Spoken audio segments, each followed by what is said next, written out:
愛情心理學4，依附理論下，感情要行得遠，揾個好伴侶，安全、焦慮、逃避、混亂。大家好，我係李博士 Dr. Jason Lee， 臨床心理學同臨床神經心理學專家。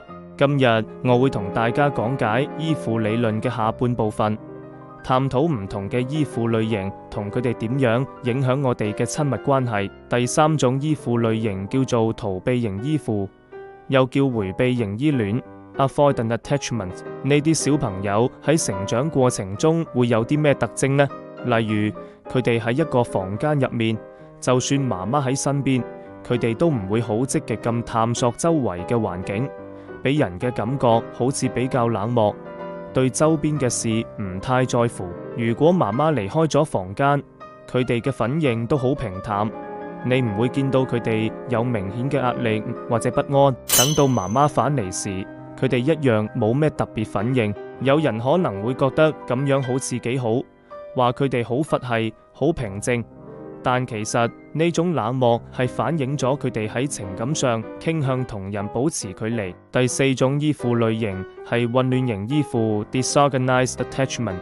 簡單嚟講，佢係焦慮型依附 （Anxious Attachment） 同逃避型依附 （Avoidant Attachment） 嘅混合體。呢啲人嘅行為模式唔穩定，有時好似焦慮型咁過分追求親密，有時又好似逃避型咁疏遠其他人。呢種依附類型其實係最麻煩嘅，因為佢同時有咗焦慮型同逃避型嘅缺點，缺乏一致嘅應對方式，令人好難預測同佢相處。依附理論嘅核心重點講完呢啲依附類型，大家要記住一個重點：依附 attachment 係我哋細個時建立嘅關係藍本，呢個藍本會影響我哋長大後嘅親密關係 romantic relationship，決定我哋點樣同伴侶相處，同埋點樣處理感情中嘅問題。安全型依附 secure attachment 嘅優勢，如果你同你嘅伴侶都係安全型依附，首先要恭喜你。研究發現，如果雙方都係安全型依附，你哋嘅關係滿意度 relationship satisfaction 同整體生活嘅幸福感會高啲，唔理你哋係拍緊拖定係單身。不過呢個唔代表你哋嘅關係完全冇問題，愛情本身就唔係一件容易嘅事，關鍵在於當你哋遇到困難時嘅反應。你哋可能會傷心，但能夠接受對方嘅安慰 comfort， 同埋喺對方需要時俾到支持，呢係一種好健康嘅關係模式。焦慮型依附 anxious attachment 嘅特徵，但當然唔係人人咁好彩，係安全型依附。如果你是焦慮型依附，你可能會有啲咩行為呢？你會一直好驚被伴侶棄，例如果對方3-4個鐘冇覆你 accept， 你可能會開始亂諗，佢係咪喺出面有其他人啊？佢係咪唔要我啊？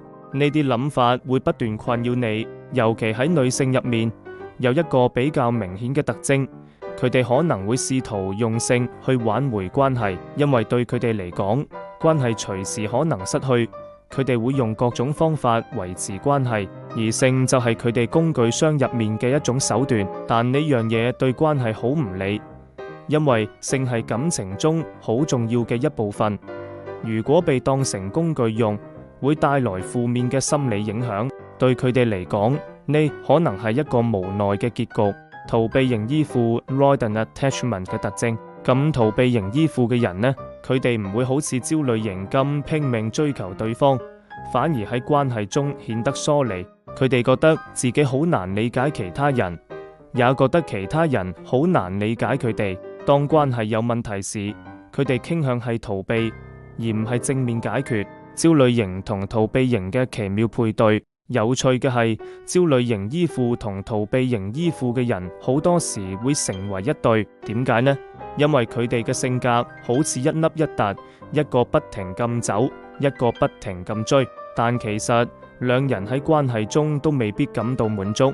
呢個顯示咗我哋喺感情中追求嘅可能唔係幸福，而係原生家庭模式嘅重現。對焦慮型嘅人嚟講，關係唔穩定，佢哋要不斷爭取。對逃避型嘅人嚟講，佢哋希望對方同自己保持距離。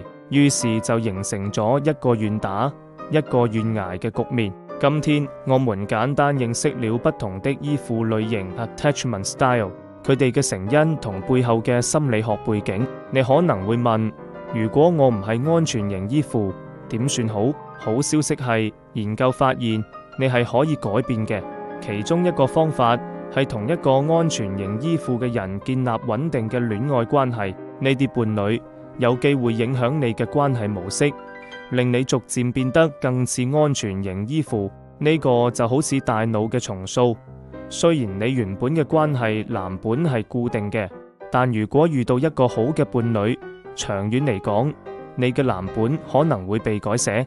咁揾一個安全型依附嘅人嚟救贖自己，係咪最快嘅方法呢？我哋下期再探討。最後，我想問問大家，你覺得自己屬於邊種依附類型呢？如果係安全型依附，請打 A； 如果係焦慮型依附，請打 B； 如果係逃避型依附，請打 C； 如果係混亂型依附，請打 D。如果覺得以上都唔啱，請打 E， 然後話俾我知你覺得自己嘅依附類型係點樣。我哋下次見。